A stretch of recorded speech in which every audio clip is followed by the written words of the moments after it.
I'm Hollie McRae and you join me here at Knockhill for the McRae Rally Challenge. I am joined just now by my Uncle Alister. How are you today? I'm good, yourself? I'm very well. You ready for the rally? Of course, yeah, it's looking nice Knockhill weather, so it'll be all good. So ultimately the reason that we are all here today is to celebrate and to remember my dad's 1995 championship victory. But my dad's victory wasn't the only victory of 1995, is that right? Yeah, we won the British Championship in Nissan that year, and then we were actually fourth on RAC. We were the first non-Subaru in a private escort, so it was definitely a good year for the family all round. Absolutely.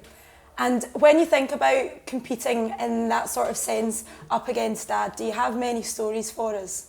I probably was never, there was only one event where we were in the same team together, which was the 98 RAC or Rally GB. But it's just, I mean, it's obviously to compete with your brother in the same car, in the same team is awesome. I think if you go back to the championship one year, the main thing that sticks out is when he had the puncture. And then Colin being Colin, you say, you know, what do you reckon? It's like, yeah, that'll be all right, no problem. So that's just the way it was. I can imagine there was quite a bit of rivalry between you both, alongside some brotherly love. Did that start from early childhood? As far back as I can remember, whether it was BMX bikes back then or then onto motorbikes, there was always that rivalry, especially in the motorbikes, because when we got older I used to beat him, which he never liked. There was one story where we were racing at the motocross track and we both kind of come off at the same corner, but he landed further away from the bike than I was, so I jumped back on the bike, picked the bike up, and rather than going to grab the bike to try and get back on and beat me, he just decided to grab onto the fork leg of the bike and on my bike and hang on to that so I couldn't get away. So there was a bit of rivalry there, yeah. And at what point was it that you crossed over from 2 wheels to 4? For me it wasn't until I think halfway through my 17th year I was still continued on in motorbikes.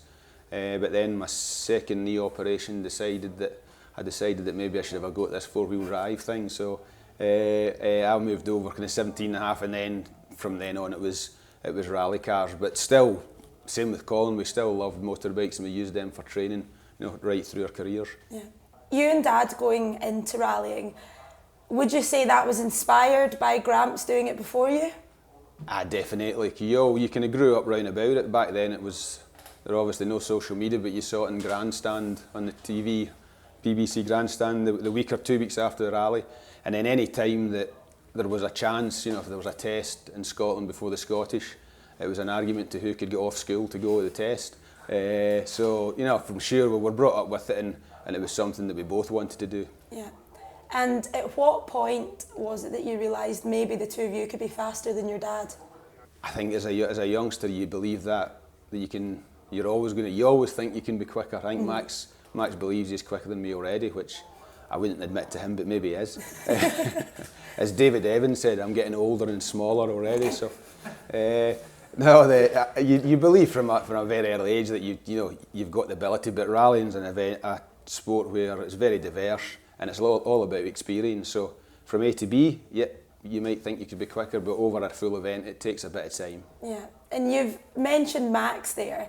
I feel as though you're in quite a unique position where you've grown up being the son that wants to get in the car and that wants to rally hard, and now you're in the position of the father watching your own son do that. How does that experience compare? I now have even more respect for my mum.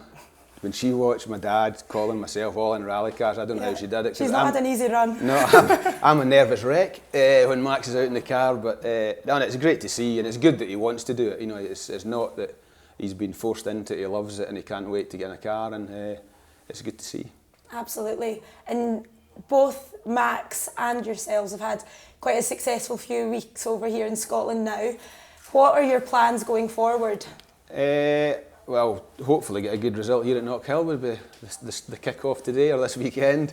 Then he's doing the next round of the British Championship, the Nicky Grist down in Wales, next Saturday, and then it's actually Sunday. We're on a flight back to Australia because he's got the next round of the WA Championship coming up, and it's very busy to the end of the year in Australia. And then obviously we need to work out how we're going to get Max back here a bit more often in Europe, hopefully kind of junior ERC, BRC and maybe JWRC. That's you taking on the role of the manager a bit there. What about yourself? Are you going to be hanging up the overalls anytime soon? I'll hang them up, but I'll hang them in a place that I can get them back again. My dad always told me when you get to 50, you need to then look after Max, and then when you get to 60, if Max has managed to take care of himself, then he says people then trust you to give you their car to drive when you're in your 60s. So I'll start again in my 60s. And have the revival. The revival, yeah. Well, thank you very much and best of luck for the race. No worries, thank you.